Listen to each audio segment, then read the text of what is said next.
हिंदी का new practice set number 2 लेके आए हुए हैं, क्योंकि इससे पहले ऑलरेडी हम सभी 1 प्रैक्टिस सेट कंप्लीट कर चुके थे। अगर आप सभी कवर नहीं किए तो जरूर कर लीजिएगा। देखिए, ये प्रैक्टिस सेट में आपको 25 क्वेश्चन दिया जाता है, बिल्कुल आपके एग्जाम पैटर्न पर, और एक्सपेक्टेड क्वेश्चन आप सभी को कवर करवाया जा रहा है जो एग्जाम में पूछा जा सकता है। तो लास्ट में आप सभी अपना स्कोर भी बताइएगा कि कितने क्वेश्चन आप सभी सही कर पा रहे 25 क्वेश्चन में, क्योंकि आपके पेपर में 25 क्वेश्चन पूछा जाएगा, ध्यान रखिएगा आप सभी। तो चलिए शुरू करते हैं आज के सेशन को। फिर आज के सेशन को आप सभी लाइक करके शेयर अपने दोस्तों में जरूर कर दीजिएगा, इतना सा काम आप सभी जरूर कीजिएगा। आइए फर्स्ट क्वेश्चन करते हैं। पहला क्वेश्चन ये बन रहा है कि दिए गए मुहावरे का सही अर्थ वाला विकल्प कौन सा होगा। मुहावरा दिया हुआ है कि 2.5 दिन की बादशाहत का अर्थ क्या होगा, यानी कि 2.5 दिन की बादशाहत मुहावरे का अर्थ क्या हो जाएगा। अगर इन सेट में किसी भी क्वेश्चन का आंसर पता हो तो अपना आंसर आपसे नीचे कमेंट बॉक्स में जरूर बताते चलिएगा। इतना सा काम आपसे पर डे जरूर कर लिया कीजिए, नेक्स्ट लेवल तक आपका तैयारी होगा, क्योंकि आपसे को बार बार कहते हैं क्वेश्चन का आंसर आपसे लिखा कीजिए, क्योंकि जिस क्वेश्चन का आंसर आप लिख देते प्रॉपर वो क्वेश्चन आपको याद हो जाता है। तो इतना सा काम आप पर डे कर लिया कीजिए, देखिए आपका स्कोर जरूर बढ़ेगा। Right answer option number B हो जाएगा। थोड़े दिन की शासन शौकत, ध्यान रखिएगा आप सभी, ऑप्शन में भी बिल्कुल करेक्ट आंसर हो जाएगा। क्लियर है। कुछ आप सभी मुहावरे को याद रखिएगा जहां से क्वेश्चन आपके पेपर में पूछा जा सकता है। अगर क्वेश्चन पूछ लिया जाए अंग अंग ढीला होना का अर्थ क्या होता है, तो बहुत थक जाना इसका अर्थ होता है। आंख दिखाना का अर्थ क्या होता है, तो गुस्सा से देखना, ध्यान रखिएगा, या गुस्से से देखना। आग दिखाना का अर्थ गुस्से से देखना। अगर क्वेश्चन पूछा जाए कि आंखों में धूल झोंकना, मुहावरे का अर्थ क्या होता है, धोखा देना। अगर क्वेश्चन पूछा जाए कान भरना, मुहावरे का अर्थ क्या होता है, चुगली करना होता है, ध्यान रखिएगा आप सभी। अगला नोट कीजिएगा, मुंह में पानी भर आना का अर्थ क्या होता है, तो दिल ललचाना, ध्यान रखिएगा। मुंह में पानी भर आना का अर्थ क्या होता है, दिल ललचाना। अगला क्वेश्चन नोट कीजिएगा, अंगूठा दिखाना, मुहावरे का अर्थ क्या होता है, देने से साफ इनकार कर देना या समय पर धोखा देना भी होता है। अगला है ईद का चांद होना, मुहावरे का अर्थ क्या होता है, बहुत कम दिखना। अगला क्वेश्चन याद रखिएगा, नमक मिर्च लगाना का अर्थ क्या होता है, तो बहुत चढ़ा बढ़ाकर कहना, ध्यान रखिएगा। नमक मिर्च लगाना का अर्थ क्या होता है, बहुत चढ़ा बढ़ाकर कहना। अगला क्वेश्चन याद कीजिएगा आप सभी, भीगी बिल्ली बनना, मुहावरे का अर्थ क्या होता है, डर जाना।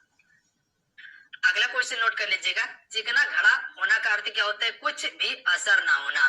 देखिए ये मुहावरा का सिलेक्टेड क्वेश्चन है जहां से आपके पेपर में पूछा जा सकता है, तो इसे आपसे याद जरूर कर लीजिएगा। अगर एक बार में याद नहीं होता है तो 2 से 3 बार इसको जरूर कवर कर लीजिएगा, यहाँ से प्रश्न आपको देखने के लिए मिल सकता है। घी के दिए जलाना, मुहावरे का अर्थ क्या होता है, खुशी मनाना।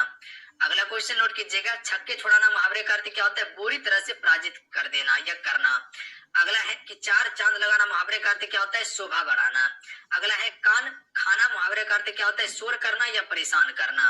कान खड़ा होना के क्या अर्थ होता है, अन्ना होना, ध्यान रखिएगा आप सभी, चौकन्ना होना इसका सही होगा। अगला है कौवे उड़ाना, मुहावरा का अर्थ क्या होता है, घटिया काम करना, ध्यान रखिएगा आप सभी। अगला है दाल ना गलना, मुहावरे का अर्थ क्या है, बस ना चलना। अकल का दुश्मन होना, मूर्ख होना। अकल के घोड़े दौड़ना, तरह तरह के विचार आना मन में। आंख चुराना यानी छिपाना। कान कतरना, बहुत चतुर होना।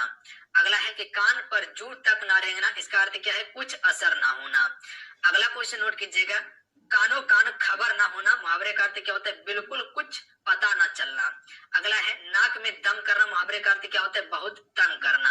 अगला है मुंह की खाना, तो इसका अर्थ क्या होता है, हार मानना, ध्यान रखिएगा आप सभी। अगला है मुंह ताकना का अर्थ क्या होता है, दूसरे पर आश्रित होना।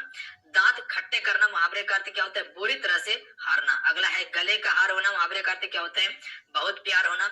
हवा से बातें करना, मुहावरे का अर्थ क्या होता है, बहुत तेज दौड़ना, ध्यान रखिएगा आप सभी। अगला क्वेश्चन नोट कर लीजिएगा, पानी पानी होना का अर्थ क्या होता है, लज्जित होना। देखिए हम थोड़ा सा फास्ट आपको इसलिए करें क्योंकि समय आपके पास कम है, कम समय में बहुत ज्यादा चीज कवर करना है, ध्यान रखिएगा आप सभी। तो आप सभी एकदम बिल्कुल माइंड को फ्रेश करके एकदम बिल्कुल आप सभी फास्ट में कवर कीजिए सारा चीज को। आकाश में बातें करना, मुहावरा का अर्थ क्या होता है, बहुत ऊंचा होना। ये रिवाइज करने में आपको काफी मदद करने वाला है, लास्ट समय में एक बार इसे जरूर देख लीजिएगा। खाक छाना, मुहावरे का अर्थ क्या होता है, दर दर भटकना। होश उड़ाना, मुहावरे का अर्थ क्या होता है, शुद्ध बुद्ध खोना।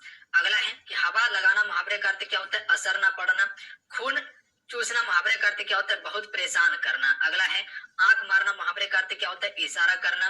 गले का हार होना, मुहावरे का अर्थ क्या होता है? बहुत प्रिय होना। ईद का चांद होना, मुहावरे का अर्थ क्या होता है? बहुत दिनों के बाद दिखाई देना। मैदान छोड़ देना, मुहावरे का अर्थ क्या होता है? हार मान लेना। हाथ साफ करना, मुहावरे का अर्थ क्या होता है? ठगना या माला माल करना। अगला है कि आपसे बाहर ना होना का अर्थ क्या होता है? क्रोध से अपने बस में ना करना। मुंह में पानी आना, मुहावरे का अर्थ क्या होता है? दिल या मन लचना। ध्यान रखिएगा। तो ये मुहावरा का कुछ सिलेक्टेड क्वेश्चन था, इसे आप सभी याद जरूर कर लीजिएगा, काफी आपको मदद करने वाला है पेपर में।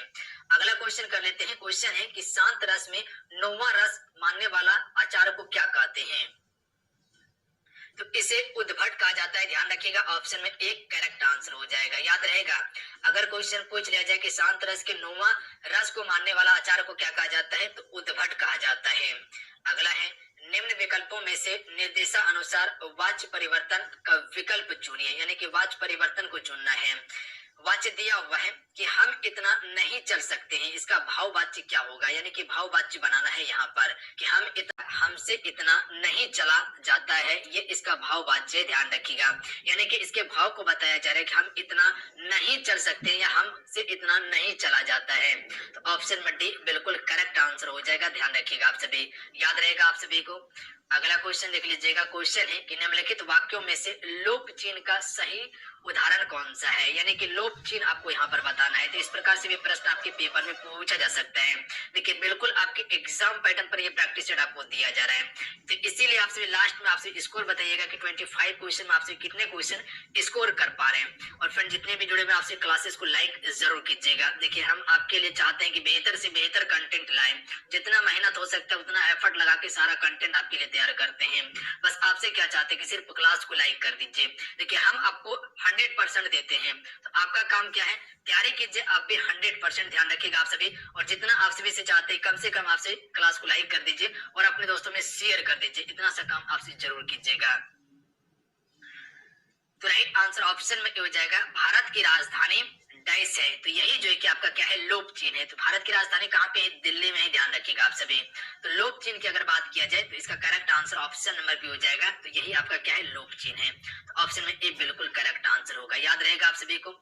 अगला क्वेश्चन है कि निम्नलिखित विकल्पों में से बहुब्रीहि समास के शुद्ध विग्रह की पहचान कीजिए। इनमें से कौन सा बहुब्रीहि समास का एक शुद्ध विग्रह है? सबसे पहले ये समझ लीजिए कि बहुब्रीहि समास कहते किसे हैं। तो आप सबको पता होगा कि इसमें ना तो प्रथम पद और ना ही अंतिम पद इसका प्रधान होता है। ध्यान रखिएगा, दोनों में से कोई भी पद इसका प्रधान नहीं होता है। यह किसी तीसरे अर्थ को संबोधित करता है। जैसे कह सकते हैं कि लंबा है उधर, अर्थात क्या होता है? गणेश होता है। या कह सकते हैं कि दशानंद, जिसका 10 आनंद है, यानी कि 10 सरबला रावण। ध्यान रखिएगा, तो ये क्या है? बहुब्रीहि समास का उदाहरण है जो अपना अर्थ छोड़कर किसी दूसरे अर्थ को बताता हो। तो इसका correct answer option number D हो जाएगा। ध्यान रखिएगा, खगेश, यानी कि खगों का इस है जो, अर्थात क्या हो जाएगा? गरुड़ हो जाएगा। ध्यान रखिएगा, खगों का इस है जो, अर्थात क्या हो जाएगा? गरुड़। ये बिल्कुल बहुब्रीहि समास का शुद्ध विग्रह होगा। ध्यान रखिएगा, ये सभी नहीं होगा। अगला क्वेश्चन देख लीजिएगा। लंबोदर में क्या होता है? उसका विग्रह करने के बाद लंबा है उधर, जिसका अर्थात क्या होता है? गणेश होता है। अगला है दोहा मात्रिक छंद है, इसके विषम तथा सम चरण में क्रमशः डैश मात्रा होती है। आपको एक लेक्चर जो है कि छंद का देने वाले हैं, जो कि टॉपिक वाइज ही रहने वाला है, जिसमें आपको छंद गिनती करने के लिए बताएंगे कि छंद को आप सभी कैसे गिनती कर सकते हैं, कि किसमें कितना चरण होता है। तो इसका correct answer option number B हो जाएगा। 11 और 13 होता है। ध्यान रखिएगा, अगर विषम की बात किया जाए तो विषम में 11 होता है और सम चरण में 13 होता है। ध्यान रखिएगा आप सभी। अगला क्वेश्चन है, जो किसी विषय का ज्ञाता हो उसके लिए एक शब्द होगा। कल के लेक्चर में आप सभी को अनेक शब्दों के लिए एक शब्द आपको बताए थे हम। चलिए बताइएगा आप सभी। जो विषय का ज्ञाता हो उसे हम सभी विशेषज्ञ कहते हैं। ध्यान रखिएगा, ऑप्शन नंबर डी बिल्कुल करेक्ट आंसर हो जाएगा। अगला है, निम्नलिखित में से अंतर का अर्थ नहीं होता है। इनमें से कौन सा एक अंतर का अर्थ नहीं होता है? देखिए, दूरी होता है, बिल्कुल होता है। शेष होता है, बिल्कुल होता है। हृदय भी अंतर का अर्थ होता है, जबकि आकाश अंतर का अर्थ नहीं होता है। तो ऑप्शन नंबर बी बिल्कुल करेक्ट आंसर होगा। क्लियर है? अगला क्वेश्चन देख लीजिएगा। जो पहले कभी ना हुआ हो उसे हम सभी क्या कहते हैं? जो पहले कभी ना हुआ हो उसे अभूतपूर्व कहा जाता है। क्या कहा जाता है? अभूतपूर्व कहा जाता है। अगला है, दिए गए वाक्यांश के लिए एक शब्द दीजिए। वाक्यांश दिया हुआ है कि विज्ञान से संबंध रखने वाला को क्या कहते हैं? जो विज्ञान से संबंध रखता है उसे हम सभी क्या कहते हैं? वैज्ञानिक कहते हैं। देखिए ये सीरीज आप सभी अगर कवर कर लेते हैं तो कहीं ना कहीं आपको स्कोर करने में समझ लीजिए काफी आपको हेल्प करने वाला है। ध्यान रखिएगा आप सभी, बिल्कुल आपके एग्जाम पैटर्न पर तैयार किया गया है। जिस प्रकार से क्वेश्चन पूछा जाता है वही क्वेश्चन आपको दिया जा रहा है। एक्सपेक्टेड क्वेश्चन कवर कर रहे हैं जहां से पेपर में प्रश्न पूछा जा सकते हैं। तो ये सीरीज आप सभी पर डे जरूर कवर कर लीजिए लास्ट तक, जब तक आपका एग्जाम नहीं हो जाता है। देख लीजिए आपका स्कोर जरूर इंप्रूव होगा। ध्यान रखिएगा आप सभी। अगला है दिए गए वाक्य का वह भाग ज्ञात करें जिसमें कोई त्रुटि है, यानी कि इसमें त्रुटि वाला भाग आपको बताना है। क्वेश्चन दिया हुआ था, वाक्य है कि सूरज कुंड से प्रति वर्ष बड़ा मेला लगता है, इसमें कौन सा भाग त्रुटि है? तो right answer option number B हो जाएगा। ध्यान रखिएगा आप सभी, सूरज कुंड से नहीं होगा, यहाँ पर सूरज कुंड में होगा। ध्यान रखिएगा आप सभी। तो यहाँ पर इसको काट के हटा सकते हैं कि सूरज कुंड में प्रति वर्ष बड़ा मेला लगता है। तो ध्यान रखिएगा यही गलत है, आपका से नहीं होगा। अगला है रिक्त स्थान को भरने के लिए उपयुक्त शब्द का चयन कीजिए, यानी कि वह खाना डैश चुका है। तो कह सकते हैं, क्या कह सकते हैं कि वह खाना जो है वो खा चुका है। ध्यान रखिएगा आप सभी, वो खाना क्या कर चुका है? खा चुका है। तो यहाँ पर खा चुका है बिल्कुल करेक्ट आंसर हो जाएगा बी नंबर। अगला क्वेश्चन देख लीजिएगा, जो कहा ना जा सके उसे क्या कहते हैं? तो जो कहा ना जा सके उसे हम सभी अकथनीय कहते हैं। ध्यान रखिएगा, याद रहेगा आप सभी को, जो कहा ना जा सके उसे अकथनीय कहा जाता है। अगला है जो समय की सृष्टि के अनुकूल हो, तो उसे हम सभी समयानुकूल कहते हैं। जो समय की सृष्टि के अनुकूल हो उसे हम सभी क्या कहते हैं? समयानुकूल कहते हैं, यानी कि option number B sorry D correct answer हो जाएगा। ध्यान रखिएगा आप सभी। अगला क्वेश्चन देख लीजिएगा, क्वेश्चन में 15 है, जो सबको जानता हो। तो जो सबको जानता हो उसको हम सभी सर्वज्ञ कहते हैं। ध्यान रखिएगा आप सभी, क्या कहते हैं जी? सर्वज्ञ कहते हैं जो सबको जानता है। अगला है निम्नलिखित में से कौन सा वाक्य संबंध कारक का सही उदाहरण है? इनमें संबंध कारक के बारे में बात किया गया है। तो संबंध कारक के बारे में आपको बताए थे ना कि कारक का कितना भेद है? 8 भेद है। चलिए बताइएगा आप सभी, इनमें से संबंध कारक का कौन सा उदाहरण है? तो इसका correct answer option number D हो जाएगा। ध्यान रखिएगा, संबंध कारक में आपको क्या बताया, इसका चिन्ह क्या होता है? का होता है, की होता है, बताए थे ना आप सभी को। ध्यान रखिएगा, यहाँ पर देख सकते हैं का दिया हुआ है, दिया है ना कि गंगा का पुत्र भीषण वान चलाने में बड़े बड़ों के कान काटते थे। ध्यान रखिएगा आप सभी, तो का के हो गया, का की के हो गया, ये सभी संबंध कारक का चिन्ह है। ध्यान रखिएगा आप सभी, तो option number D correct answer हो जाएगा। ध्यान रखिएगा आप सभी। अगला क्वेश्चन देख लीजिएगा, क्वेश्चन है कि मुझे बाजार से कुछ लाना है, वाक्यांश में से वाक्य में से कौन सा सर्वनाम है? मुझे बाजार से कुछ लाना है, तो कुछ किसके लिए प्रयोग होता है बताएं सर्वनाम में? आपसे देखो, सबका नाम को हम सभी क्या कहते हैं? सर्वनाम कहते हैं। तो कुछ होता है अनिश्चित चीज के लिए। ध्यान रखिएगा आप सभी, यानी कि यहाँ पर अनिश्चय वाचक सर्वनाम हो जाएगा। Option number D correct answer हो जाएगा। ध्यान रखिएगा आप सभी, option number D correct answer हो जाएगा, अनिश्चय वाचक हो जाएगा। निज वाचक में क्या होता है? इसमें निजी वस्तु का बोध होता है, जैसे कि ये मेरे बारे में कह सकते हैं कि ये काम हम स्वयं कर सकते हैं, यानी कि ये निजी बात हो चुका है। संबंध वाचक में जहाँ पर संबंध की बात किया जाए, निश्चय वाचक में क्या होता है? जहाँ पर निश्चित वस्तु या व्यक्ति का बोध हो वहां पर निश्चित होता है। अगला है जिसकी गर्दन सुंदर हो उसे क्या कहते हैं? तो जिसकी गर्दन सुंदर हो उसे हम सुग्रीव कहते हैं। ध्यान रखिएगा, डी करेक्ट आंसर होगा। अगला है लौकिक, इसका अर्थ क्या होगा? तो जो इस लोक की बात हो उसे हम सभी क्या कहते हैं? लौकिक कहते हैं, जो इस होगा। अगला है पुरुष एवं स्त्री की जोड़ा को क्या कहते हैं? इस जोड़ा को हम सभी दंपत्ति कहते हैं। क्या कहते हैं जी? दंपत्ति कहते हैं। अगला क्वेश्चन है कार्य को नए ढंग से करने की पद्धति को क्या कहते हैं? तो जो कार्य को नए ढंग से करता है उसे नवीनीकरण कहा जाता है। क्या कहा जाता है? नवीनीकरण कहा जाता है। अगला क्वेश्चन देख लीजिएगा, निश्चित समय के भीतर पत्र का उत्तर न प्राप्त होने की दशा में अनुबोध के रूप में भेजा जाने वाला पत्र को क्या कहा जाता है? तो इसे अनुस्मारक कहा जाता है। ध्यान रखिएगा, option number D correct answer हो जाएगा, अनुस्मारक कहा जाता है। अगला है वही रंग का विलोम शब्द है। तो देखिए वही रंग का क्या होता है? अंतर रंग होता है। ध्यान रखिएगा, ऑप्शन में एक करेक्ट आंसर हो जाएगा, अंतर रंग होता है वही रंग का। अगला है अनागत का विलोम क्या हो जाएगा? तो अनागत का हो जाएगा आगत। ध्यान रखिएगा आप सभी, आगत हो जाएगा अनागत का।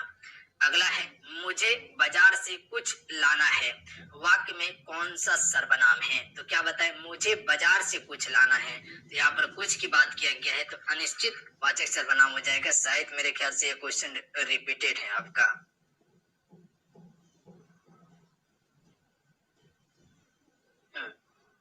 बिल्कुल ये क्वेश्चन आपका रिपीट था।